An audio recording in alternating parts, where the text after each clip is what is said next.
रफ्तार बहुत तेज है, वोटिंग हो रही है, हर जगहों पर लंबी लंबी कतारें। 41 सीट, 3 राज्य, पश्चिम बंगाल की 17, उत्तर प्रदेश की 18, बिहार की 6 सीट। राजनेताओं की साख दांव पर है और खास तौर से मुलायम सिंह यादव आजमगढ़ से यानी पहली बार पूर्वी उत्तर प्रदेश में उन्होंने कदम रखा चुनाव लड़ने के लिए। गुजरात से निकलकर बाहर निकले हैं पहली बार चुनाव लड़ने के लिए नरेंद्र मोदी। गुजरात में लड़ते रहे, लेकिन ये दूसरी सीट है वडोदरा के बाद, जहां से बनारस में वो लड़ रहे हैं। वहीं दिल्ली में चुनाव का राजनीतिक प्रयोग चुनाव के जरिए जीत हासिल करने के बाद अरविंद केजरीवाल भी दिल्ली से बनारस की सड़कों को लगातार बीते 40 दिनों से नापते रहे। शायद सवाल इसलिए उलझा है कि नई राजनीतिक नब्ज इन सब के बीच बनारस हो चली है, लेकिन उससे पहले याद कीजिए तो योगी आदित्यनाथ राजनीतिक तौर पर पूर्वांचल में बीजेपी के चेहरे थे, पहचान थे, विचारधारा थे, नायक थे, सब कुछ थे। और आज जब वोट डालने निकले तो उसके बाद उन्होंने हिंदुत्व का राग अपनाया, क्योंकि समझ गए विकास के आश्रय सिर्फ वोट मिलते नहीं हैं, हिंदुत्व की चाशनी जरूरी है। उन्होंने कहा दोनों एक दूसरे के पूरक हैं। नरेंद्र मोदी ने ट्वीट किया, कहा कि युवा बाहर निकले, दोस्तों के साथ बाहर निकले, परिवार के साथ बाहर निकले और वोट डालें। अजय राय लाइन में खड़े रहे वोट डालने के लिए, अपनी पत्नी के साथ निकल कर आए और पिंडारा के विधायक रह चुके हैं, जिसका बड़ा हिस्सा मछली नगर में चला गया है। तो घाटा तो है राजनीतिक तौर पर, लेकिन राहुल गांधी के रोड शो ने बहुत संबल दिया अजय राय को। हमारी संवाददाता अंजना वहीं पर चुकी मौजूद। अंजना, जरा बात भी कीजिए अजय राय जी से। अजय जी, आप लाइन में लगे हैं, जाके अपना वोट नहीं कास्ट किए सीधा? नहीं, वो हम लोग तो शुरू से लाइन वाले हैं और अनुशासन वाले हैं और काशी बनारस वाले हैं ना। और ये हमारे भाई बंधु सब लोग हैं, मैं किसको क्रॉस करके आगे जाऊंगा। और मैं कोई वीआईपी नहीं हूँ, वो साधारण आदमी हूँ। और इन्हीं लोगों ने उस लायक मुझे बनाया और आगे भी जनता ही बनाएगी कि जनता की सेवा करूं और जनता का हमेशा सेवक समझूं कि मैं जनता का सेवक हूं। ये मैं समझ के काम करता हूँ। अजय जी, क्या लगता है, बहुत कहते हैं बहुत लास्ट में फाइट में आए, राहुल गांधी ने बहुत लेट रोड शो किया, अगर थोड़ा पहले हो जाता तो मतलब तो थोड़ा ज्यादा इम्पैक्ट मिलता आपको? नहीं, वो तो उन्होंने कारपेट बॉम्बिंग उन्होंने किया है, उसका कोई काट नहीं। अजय राय जी, बस एक और सवाल, आपको लगता है जो माइनॉरिटी वोट है इस बार स्प्लिट होगा आपके साथ है? नहीं, स्प्लिट कहाँ हो रहा है, माइनॉरिटी का पूरा वोट कांग्रेस के साथ है और पूरे देश में माइनॉरिटी ने कांग्रेस वोट किया। बहुत धन्यवाद अजय राय जी हमें बात करने के लिए। कि प्रीति चौधरी हैं, अंजना नहीं है, प्रीति चौधरी ने बात की है अजय राय से। और अंजना हमारे साथ जुड़ी हुई हैं बीएचयू से।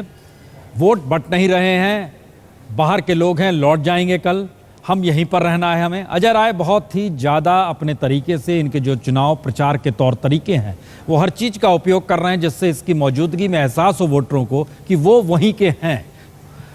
अंजना, एक सवाल हर जहन में रहता है कि दरअसल बाहर के उम्मीदवारों की मौजूदगी के बीच बनारस उस संघर्ष में क्यों उलझ गया है जहां वाकई लग रहा है कि जो बाहर के हैं, क्या ये मान लिया जाए कि बनारसियों को बनारस का ध्यान कभी नहीं रहा? ये लोग मानते हैं वहां पर, यही सवाल करते हैं। और युवाओं का जिक्र भी प्रसूना पहले कर रहे थे, तो लोग यहाँ पर, पहले तो आप लोग दिखा दीजिए नाखून, आप लोगों ने वोटिंग कर दी है। तो ये है बीएचयू के युवा, और ये युवा जोश है जो बीएचयू में साफ दिखाई दे रहा है।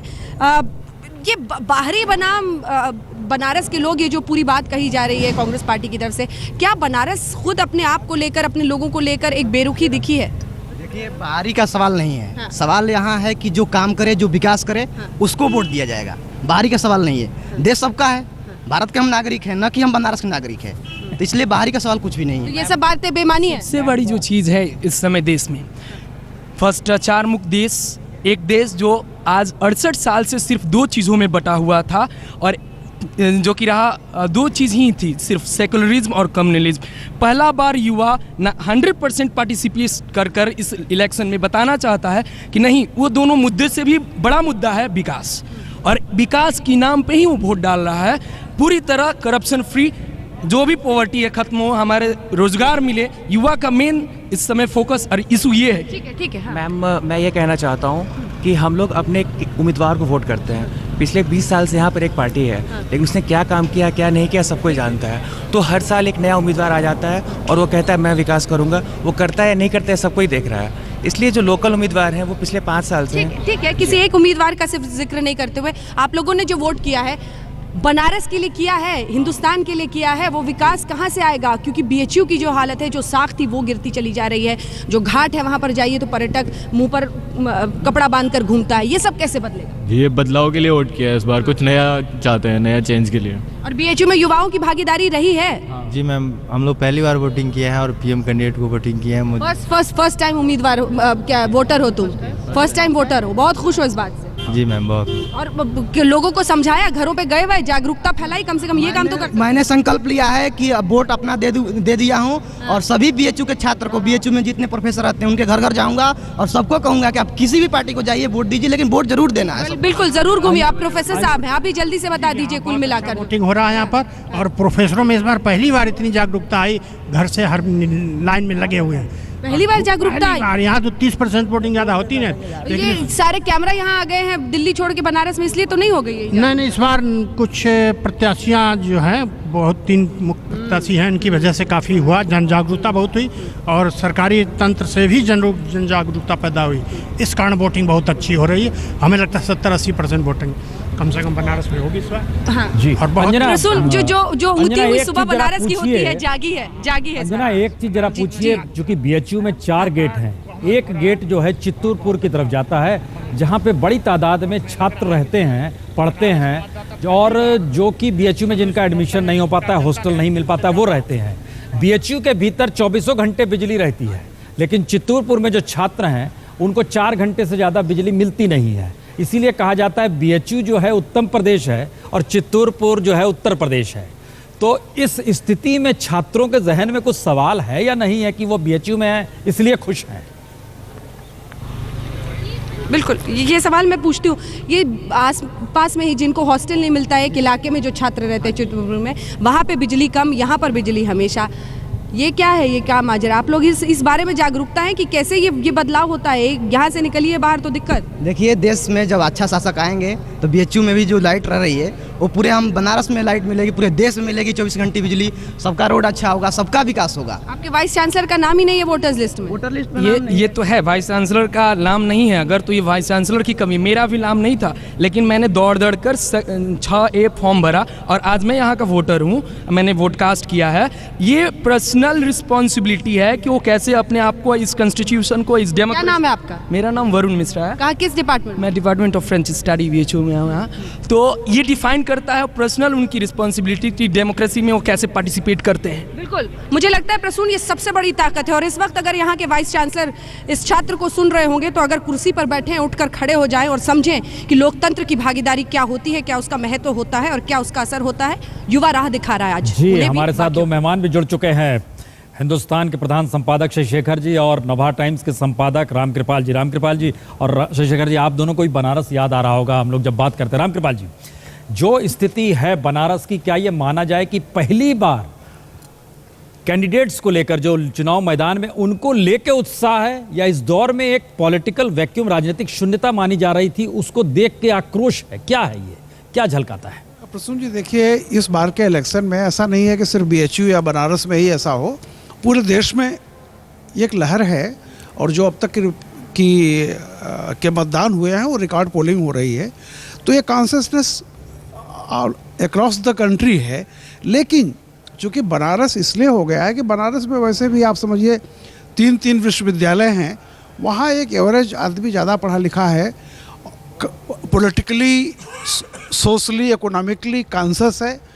और इसके अलावा चूँकि वहाँ की लड़ाई संभावित या दावे, मतलब प्रधानमंत्री पद का दावेदार वहाँ से चुनाव लड़ रहा है, तो ये कुल मिला करके निश्चित तौर पर बनारस बाकी हिंदुस्तान की तुलना में और किसी कॉन्स्टिट्यूंसी की तुलना में उस पर पूरी मीडिया की नज़र है, पूरा मीडिया लगा हुआ है।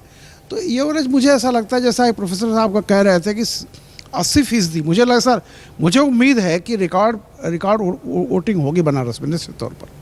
शशिशेखर जी, क्या ये मान लिया जाए कि नरेंद्र मोदी का गुजरात से बाहर निकलना, और वो कहीं से जीत जाए गुजरात में कोई मायने नहीं रखता, लेकिन अगर बनारस में जीत गए या बनारस में हार गए, ये दोनों स्थितियां भारतीय राजनीति में एक इतिहास रच देंगी? मोदी का बनारस आना अपने आप में एक पॉलिटिकल कदम था, एक राजनीतिक कदम था, सोचा बूझा कदम था। वो जानते थे कि यदि बनारस से जीतेंगे तो इससे 3 संदेश जाएंगे। बनारस शिव की नगरी है, वहाँ से जीतने पर जो पार्टी की एक विचारधारा का जो एक बड़ा हिस्सा है वो उससे संतुष्ट और समाहित होता है। दूसरी बात, ईस्टर्न यूपी एक बहुत बड़ा चैलेंज था बीजेपी के लिए, तो वहाँ पर आसपास की सीटों पर एक मोबिलाइजेशन होता है, क्योंकि बनारस को पूर्वांचल की पूर्वी उत्तर प्रदेश की अघोषित राजधानी माना जाता है। तीसरी बात, नरेंद्र मोदी ये साबित करना चाहते थे कि जिस प्रदेश में सर्वाधिक सीटें हैं वहाँ से मैं खड़े होके और मैं एक मैसेज देना चाहता हूँ कि उत्तर प्रदेश का भी प्रतिनिधित्व होगा। आप यदि याद करें तो अभी 3 दिन पहले राजनाथ सिंह ने ये कहा कि मोदी जी बनारस छोड़कर नहीं जाएंगे, तो ये भी मुझे लगता है कि एक अच्छा सियासी कदम था। मुझे BHU याद आ रहा है, आज से 35 साल पहले मैं वहाँ पढ़ा करता था। रामकृपाल जी मुझसे पहले पढ़ते थे वहाँ पर जी। इस बच्चे ने जो बात कही उसने मुझे बहुत झकझोरा। ये है मौजूदा भारत। हम अपने वाइस चांसलर के लिए कोई भी बात करने से थोड़ा हिचकते थे। उसने कहा अगर उनका नाम नहीं है वोटर लिस्ट में तो ये उनकी गलती है। मुझे ऐसा लगता है कि अगर जो 10 करोड़ नए मतदाता हैं इसी विचार के साथ पोलिंग बूथ तक आए हैं तो देश जरूर बदलेगा। इस चुनाव का संदेश भी यही होगा। दूसरी तस्वीर पश्चिम बंगाल में ममता बनर्जी बदलाव की राजनीति दिखला चुकी है, वामपंथियों को उखाड़ चुकी है, लेकिन अब लोकसभा चुनाव में ऐसे गढ़ में इस बार 17 सीटों पर वोटिंग हो रही है जहां पर 14 सीट ममता बनर्जी की पार्टी के पास ही मनोज्ञा। राजनीतिक तौर पर सक्रिय पश्चिम बंगाल में जो बार हम लोग जिक्र कर रहे थे इससे पहले कि आखिर क्यों ममता बनर्जी बार बार मोदी का नाम ले रही हैं, क्या ये मोदी का नाम लेना ममता के लिए स्ट्रेटजी का हिस्सा है या डर है? मजबूरी है, एक ऐसी मजबूरी है जिसको नकारा नहीं जा सकता है, क्योंकि उन्हें पता है कि एक लहर चल रही है जो युवाओं को जोड़ रही है मोदी से। और अगर ऐसे में उत्तर बंगाल में हमने देखा कि सिलीगुड़ी आदि इलाकों में जहां पर नरेंद्र मोदी ने कैंपेनिंग की है और उसके साथ साथ कोलकाता और आसपास के इलाकों में खासतौर से हुगली, आसनसोल, इन सब इलाकों में जो तृणमूल कांग्रेस के गढ़ हैं और जो हिंदी भाषी इलाके भी हैं, इन सब जगहों पर जो मोदी ने रैली की है वहाँ पर जो हवा बनी है और जो पैरा ड्रॉपिंग ऑफ कैंडिडेट्स हुई है, जैसे बप्पी लहरी हो या बाबुल सुप्रियो हो, जिन्होंने अपना मास बेस बहुत जल्दी तैयार कर लिया अपने गानों के जरिए, अपने पिछली परफॉर्मेंस के जरिए लोगों से जुड़ गए बहुत जल्दी। इन सब इलाकों में बहुत ज़्यादा मुश्किल हो रहा था तृणमूल कांग्रेस के लिए संगठन होने के बावजूद सरवाइव करना। ऐसे में इस पैरा ड्रॉपिंग को रोकने के लिए ममता बनर्जी के लिए इस मजबूरी का सामना करना पड़ा और इस वर्चस्व की लड़ाई में नरेंद्र मोदी को अपना सबसे बड़ा दुश्मन बनाना पड़ गया। जब पहली बार नरेंद्र मोदी ने रैली की थी तो उन्होंने दीदी को पुचकारा था, दीदी से कहा था कि अगर वो आने वाले दिनों में साथ आना चाहें तो वो बंगाल में राज करें और दिल्ली में वो राज करें। लेकिन उसके दूसरे ही दिन ममता बनर्जी ने एक प्रेस स्टेटमेंट बुलाया और उसके बाद अपनी रैलियों में संबोधित करते समय बार बार नरेंद्र मोदी पर निशाना साधा।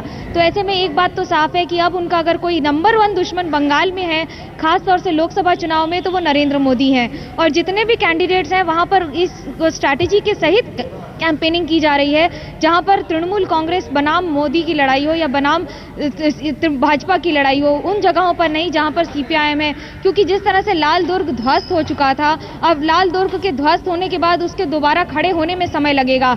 न तो नए नेता है CPIM में, वाम मोर्चा में, और न ही ऐसा नया ब्लड इन्फ्यूज हो पा रहा है।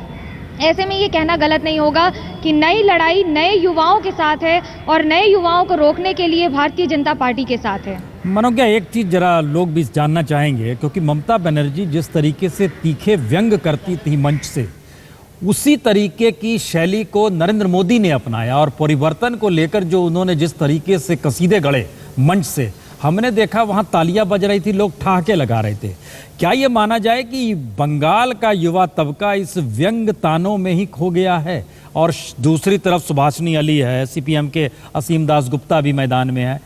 वामपंथियों को पूरी तरीके से साफ करने के लिए एक नए तरीके की राजनीति आ गई है। अगर मैं ये कहूं कि 2016 के चुनाव में भारतीय जनता पार्टी की बहुत महत्वपूर्ण भूमिका होगी तो ये गलत नहीं होगा।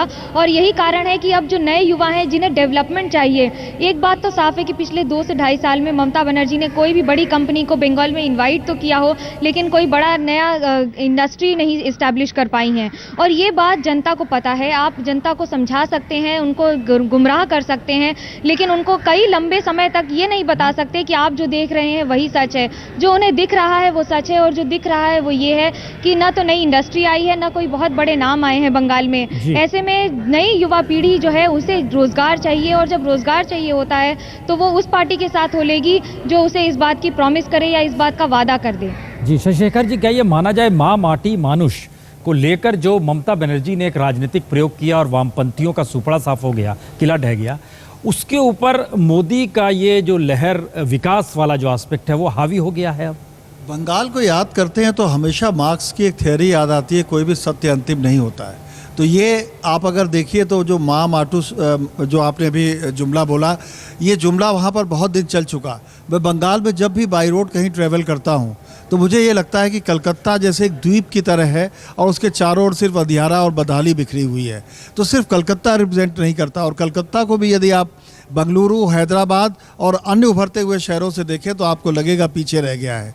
मायावती सेमी वामपंथी राजनीति करती हैं, उनसे थोड़ा अलग हैं, लेकिन उन्हीं तरीके की उनकी विचारधारा है, उन्हीं तरीके की उनकी बात है, अलग होते हुए भी।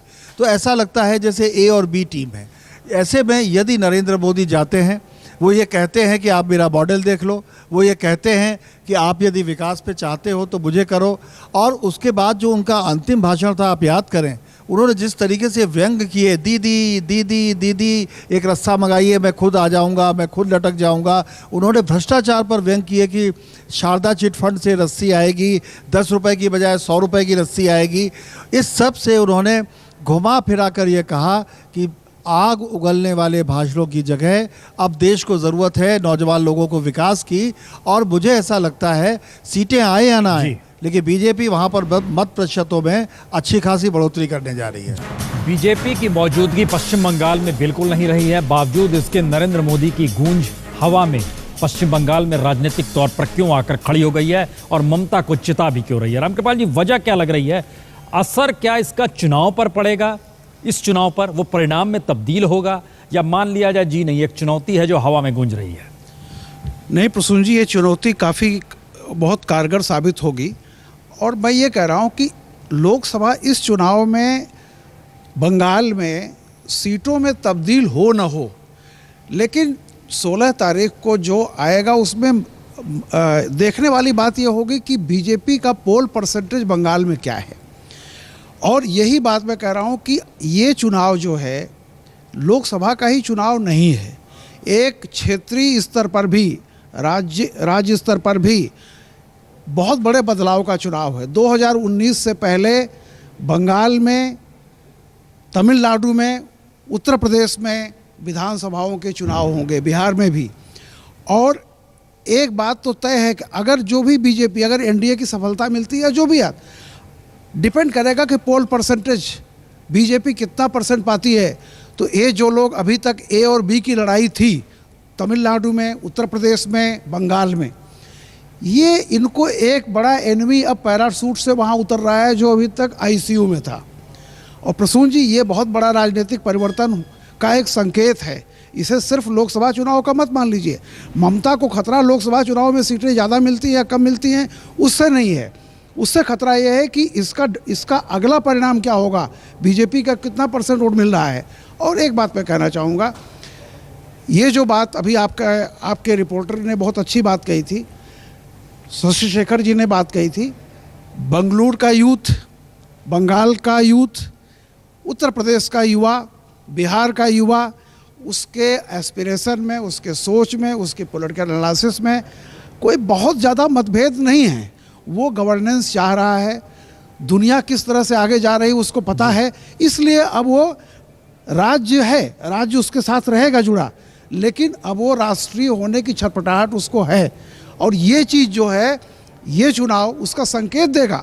सीटों में आए ना आए मैं इसकी बात नहीं करता, लेकिन ये विधानसभा एक बड़ी स्थिति बन रही है। पहली बार मनमोहन सिंह की इकोनॉमी में खड़ा हुआ युवा कांग्रेस के साथ ही खड़ा नहीं है। दूसरी स्थिति, पहली बार नरेंद्र मोदी की राजनीतिक ताकत छत्रपों की सत्ता को डिगाने जा रही है, और शायद ये चुनाव परिणाम उन छत्रपों के लिए खतरे की घंटी होगा जो अभी तक अपने छिटपुट समीकरण के आश्रय बने हुए थे।